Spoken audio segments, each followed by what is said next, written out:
Hello, my friends. Hi, it's nice to see you. Hello, my name is Arlene Bishop. I'm a performing songwriter, and I'm here in my studio figuring out what does it mean to be a late diagnosed autistic person with ADHD. I only learned a couple of years ago, and I am really reevaluating a lot of things in my life. And there's a neat little convergence happening of therapy and understanding, neurodivergent understanding. Oh my gosh, look, the Venn diagram. They're coming together. They're coming together.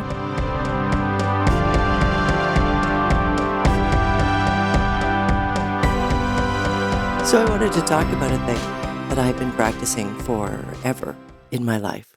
I am I am a late diagnosed person. I'm 61.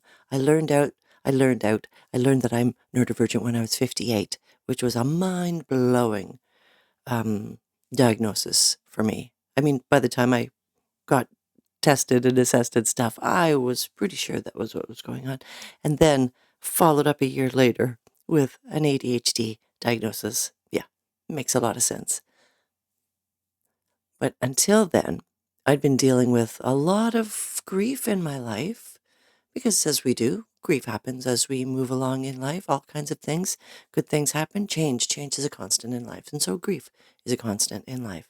At least for me, it was. And for a lot of people who are neurodivergent too, I think. I don't know. Grief is a part of everybody's life. I don't know. Blah, blah, blah. I don't know what I'm talking about. Except about this one tiny little thing. Well, no, I don't. I do. Never mind. Doesn't matter. Okay. So when you're a little kid like me, or just a small kid, with lots of energy and imagination and enthusiasm and curiosity and absorbency. Hey, why don't you subscribe? What's my point? My point is, after all the years, a million years of being autistic and ADHD, and when I was a kid, nobody knew that. I mean, I was a little kid in the 70s. Nobody knew what it was. Girls weren't autistic. Girls didn't have ADHD. No humans on the planet were autistic with ADHD, according to the DSM at the time.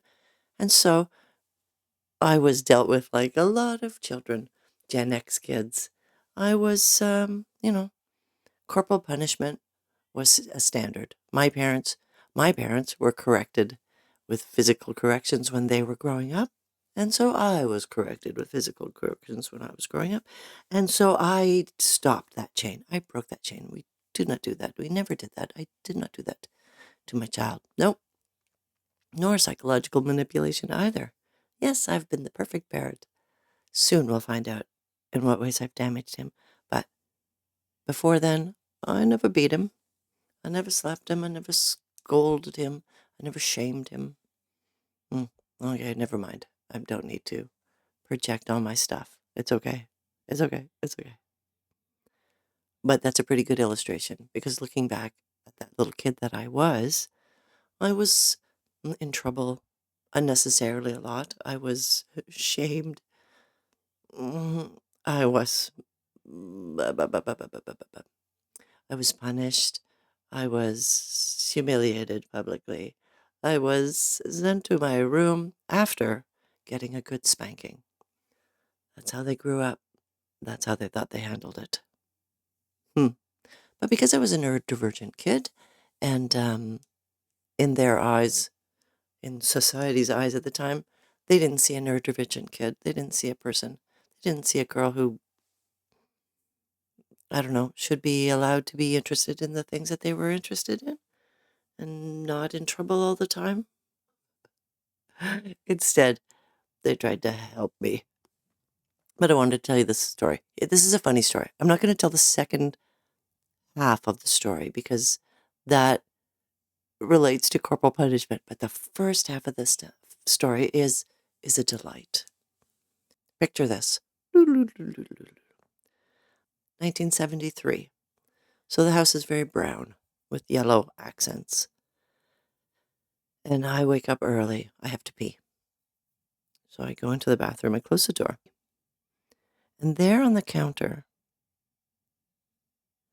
underneath the vanity with the three mirrors, the one big mirror and the two mirrors on the side, that if you fold them just right when you put your head in it, it looks like you're in infinity. On the counter is a bottle of baby powder. It's a brand name. It's a powder that used to be applied on children to keep dampness down, to reduce chafing. When I was a kid, it was everywhere. The world was filled with, that was the smell of babies, was baby powder. They came in these bottles. So this was like a pretty big bottle. I think this was like a family size bottle. Pretty big, pretty big. Big, big, big. Big, big, big, big. On the top, a lid that you twisted the top, and then the holes would line up. So then that's how the powder would come out. So I think the idea is that you take it, you put a little on your hand, and then you apply it to baby's bottom. So if you hold it, it makes some things happen. Okay, there's a sound. There's sort of there's a sound. Right. Hey, listen. Okay, and if you look on the disc, like of the lid, you can see how it sort of inhales some particles. And then when you squeeze, it releases. And this plume, this marvelous plumes of marvelous plumes. It's just fantastic.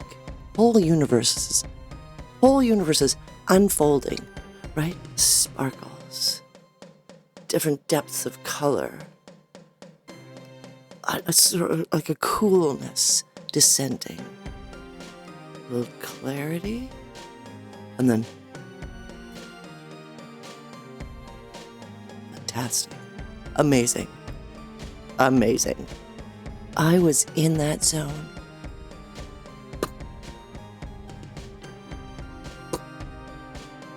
Fantastic. And then I hear a sound. It's my dad. My dad's waking up. My dad's home. And my dad is waking up. And so I ninja-like out of the bathroom into my bedroom. After hearing a big manly pee happen, I can hear, what the hell? And that's where I'm going to end that story, because I would like to focus on how magnificent those plumes were. All of it. It was so fascinating. It was so amazing. I was right in there. I say to myself, when I look at that story, I don't want to look at the second half of the story. The second half of the story makes me sad and gives me guilt. The title of the story is The Time I Framed My Brother. And I'd like to reframe that by retitling it as The Time I Enjoyed the Baby Powder. Sorry, brother. Do you have one of those stories? Has that ever happened to you? Do you have a crazy story in your past when you look back and realize, oh, that's what it was? That was autism. I spent my whole life poofing the powder and then quickly cleaning it up before anybody could see. You take care of yourself. I'm going to take care of myself. Let's take care of some other people. I'll see you soon. I'll see you next week.